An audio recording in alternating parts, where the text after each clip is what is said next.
BJP ने by this way और that way Jammu Kashmir को रूट करने की कोशिश की और कर रहे हैं। कोई भी डेवलपमेंट नहीं है, लोग परेशान हैं, रोजगार। अस्सलाम वालेकुम, आदाब। आप देख रहे हैं जेके रिपोर्टिंग टाइम्स में आपका मेज़बान रुखसार खान।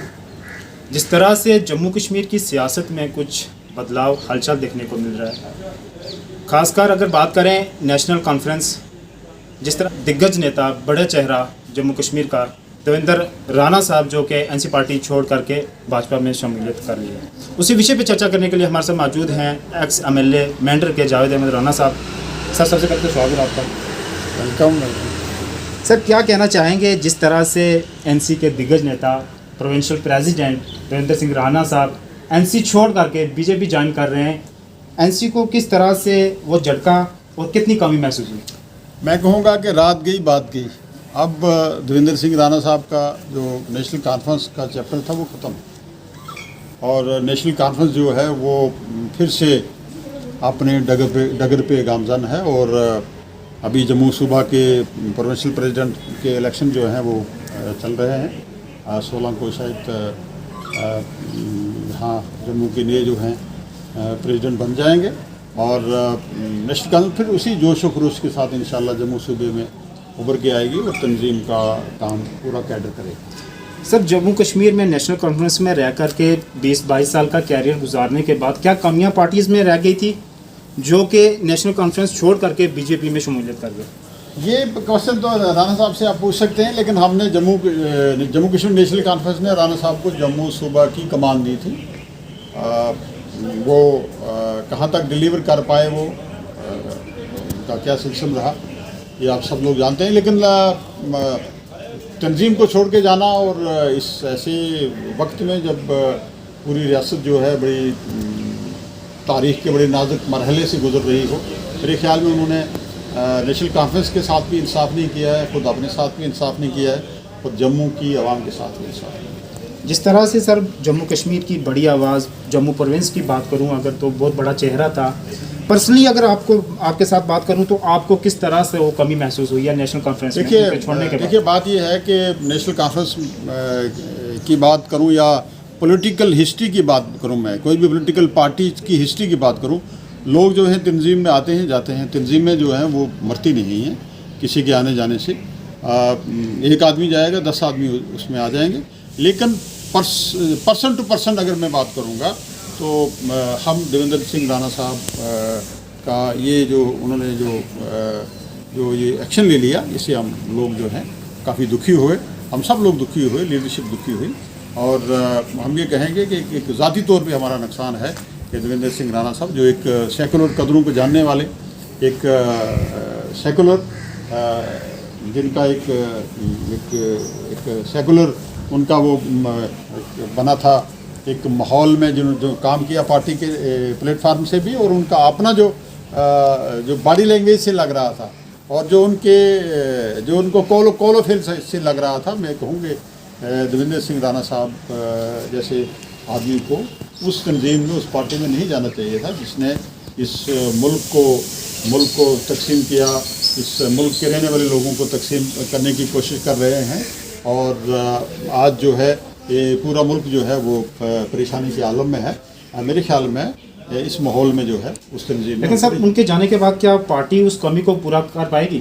पार्टी को कोई कमी नहीं है। पार्टी के पास, हमारे पास बड़े ज्वाला हैं जो इस तंजीम के लिए और पार्टी के लिए जान देने के लिए तैयार हैं। तो ऐसी कोई बात नहीं है। मुझे लगता है कि उससे बेटर जो है तंजीम जो है उससे बेटर परफॉर्मेंस करेगी, और अच्छे लोग हमारे पास आएंगे। 2-3 दिन से हम भी यहाँ बात कर रहे हैं, डिफरेंट एरिया से लोग हमें मिल रहे हैं। तो लिहाजा मैं कहूँगा कि अल्लाह तबारक तआला हमें ज़रूर नियामत बुलंद करे। सर, क्या रीज़न हो सकता है भाजपा ज्वाइन करने का? भाजपा के पास या कोई चेहरा नहीं था या कुछ और कुछ पर्सनल मैटर हो सकता है? मैंने पहले भी ये कहा कि जो जम्मू डिक्लेरेशन की बात करते हैं या जम्मू के साथ नाइंसाफ़ी की बात करते हैं, मुझे लगता है कि जो भाजपा की अपनी लीडरशिप है उसका यहाँ फेलियर रहा है, और शायद इसीलिए देवेंद्र राणा साहब को बाय दिस वे और दैट वे उन्होंने इस बात पे राज़ी कर लिया कि वो बीजेपी में चले गए। क्योंकि बीजेपी जो जम्मू कश्मीर की बीजेपी है, जो चाहे यहाँ पार्लियामेंट में जम्मू कश्मीर को रिप्रेजेंट कर रही है या कैबिनेट में कर रही है या छोटी सतह पे कर रही है, वो उनका फेलियर लगता है। जिस तरह से सर आर्टिकल 370 और 35 से एब्रोवेट करने के बाद कई पार्टियां जो खोखली हो चुकी थी, क्या उस तरह नेशनल कॉन्फ्रेंस भी अब वो खोखली होती जा रही है? नहीं, मुझे नहीं लगता है कि कोई यहाँ पार्टी खोखली हुई है, ऐसी बात नहीं है। आपने जिस पार्टी का इशारा दिए, आप देख लें उस पार्टी की सरबराह जो है टूर लगा रही है, लोग जो हैं लोग तो उसी तरीके से लोग उनका स्वागत कर रहे हैं। महबूबा मुफ्ती साहब की बात मैं करूँगा, वो अर्सवाइल डोडा में गए, रजौरी पुंछ में गए, और मुझे नहीं लगता कि कोई भी पार्टी जो है 370 के तोड़ने के बाद रीजनल पार्टी खोखली हुई है। बल्कि मैं कहूँगा कि बीजेपी खोखली हुई है।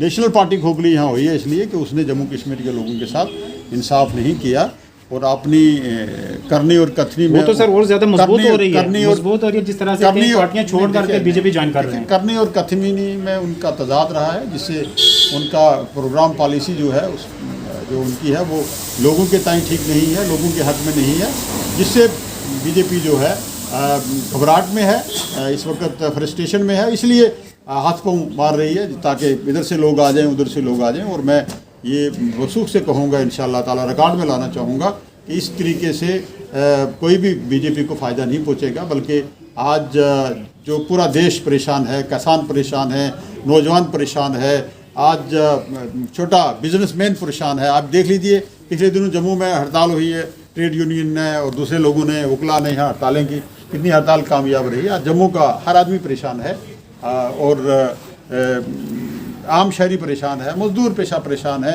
नौजवान परेशान है, रिक्रूटमेंट नहीं है, नौकरी नहीं, रोज़गार नहीं, डेवलपमेंट नहीं, और लाइनर की प्रॉब्लम हो रही है। तो ये सब चीज़ें मिलके जो है, सर मैं यही बात करना चाह रहा था, जिस तरह 370-35 से अप्रूवेट करने के बाद भाजपा की तरफ से बड़े बड़े नारे वादे दिए गए थे, यहाँ नौकरियों की बरसात होगी, दूध की नहरें बहेंगी। क्या लगता है आपको, अगर खसूसन मैं बात करूँ हिता पीर पंचाल की, बॉर्डर एरिया से आप भी तल्लक रखते हैं, वहाँ से इलेक्शन कंटेस्ट करके आते हैं, कितना वहाँ डेवलपमेंट हुआ, कितना वहाँ रोज़गार मिला लोगों को? देखिए बीजेपी के टाइम तो कुछ नहीं हुआ।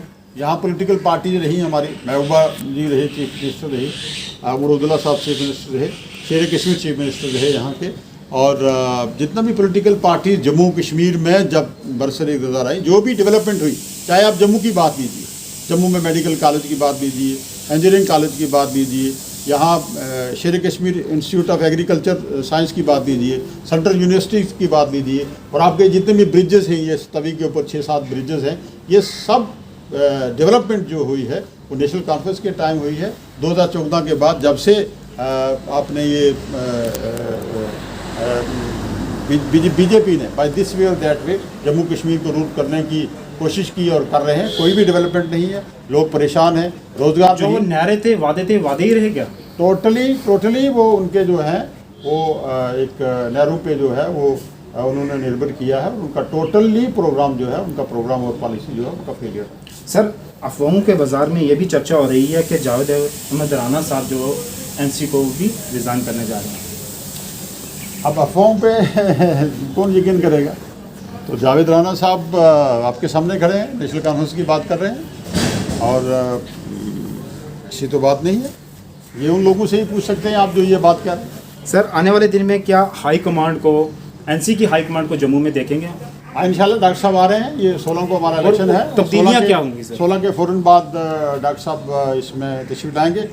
मैं ये कहूँगा कि इंशाल्लाह ताला हम ने जो खिताए चन्हाब की बात कर रहे हैं, खिताए पीर पंजाल की बात कर रहे हैं, जम्मू रीजन की बात कर रहे हैं, हम इस पर इंशाल्लाह पार्टी के साथ बात हुई है, और इसी सब्जेक्ट पे हम इंशाल्लाह पार्टी लीडरशिप के साथ बात कर रहे हैं। और आने वाले टाइम में डॉक्टर साहब आएंगे और विस्तार से हम उनके साथ बात करेंगे।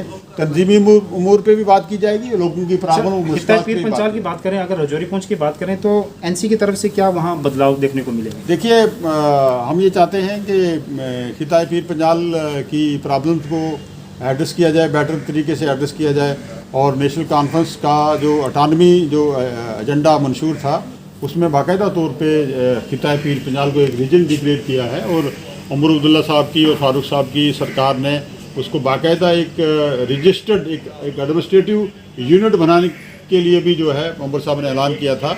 और आज इन पेपर्स जो है वो रीजन है हमारा खिताए पीर पंजाल, जिसको हम कहते हैं खिताए चन्हाब कहते हैं। 2 रीजन हमारे बड़े रीजन हैं, और इंशाल्लाह ताला आने वाले टाइम में नेशनल कॉन्फ्रेंस का फोकस जहाँ जम्मू पे रहेगा, वहाँ खिताए पीर पंजाल पे और खिताए चन्हाब पे भी बराबर का फोकस रहेगा। सर बहुत बहुत शुक्रिया वक्त देने के लिए। Thank you very much. तो नाज़रीन, ये थे हमारे साथ जावेद अहमद राना साहब, जो कि मेंढर से आते हैं, एक्स MLA।